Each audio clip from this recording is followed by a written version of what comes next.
আর কাউকে টাকা হাওলাত দিবা, দেখো সাবধান। ড্যামরায় 1 লোককে 2 লাখ টাকা হাওলাত দেয়, যখন চাইতে যায় একে মেরে বাড়ির পাশে পুঁতে রেখে দেয়। তো আর হাওলাত দিবা টাকা, সাবধানে। দেখো প্রথম আলো নিউজ।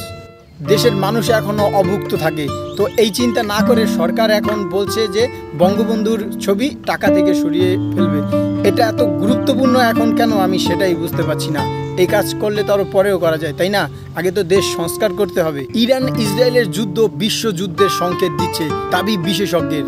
এবং দেখেন, ইসরায়েলের কাছে আছে বিশ্বের সবথেকে ভয়ঙ্কর গোয়েন্দা সংস্থা মোসাদ, এবং এই ইসরায়েলের কাছে আসে বিশ্বের সবথেকে অত্যাধুনিক আকাশ নিরাপত্তার ব্যবস্থা।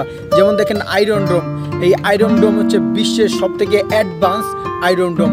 এই আয়রন ডোম 2.3 থেকে 43 কিলোমিটার দূরের মিসাইল কিংবা রকেট হামলা আটকে দিতে পারে। ইসরায়েলির মোট জনসংখ্যা 90,43,000, এর মধ্যে 31,56,000 সেনা সদস্য। এরা কতটা ভয়ঙ্কর দেখেছেন? এরা মাত্র 90 লাখ মানুষ, এরা সারা বিশ্ব শাসন করে। দেখেন, ইরানের মোট জনসংখ্যা 8,75,90,000, এর মধ্যে 4,11,66,000 সেনা সদস্য। তারপরও মাত্র এই 31 লক্ষ সেনা সদস্যের সঙ্গে পেরে উঠছে না।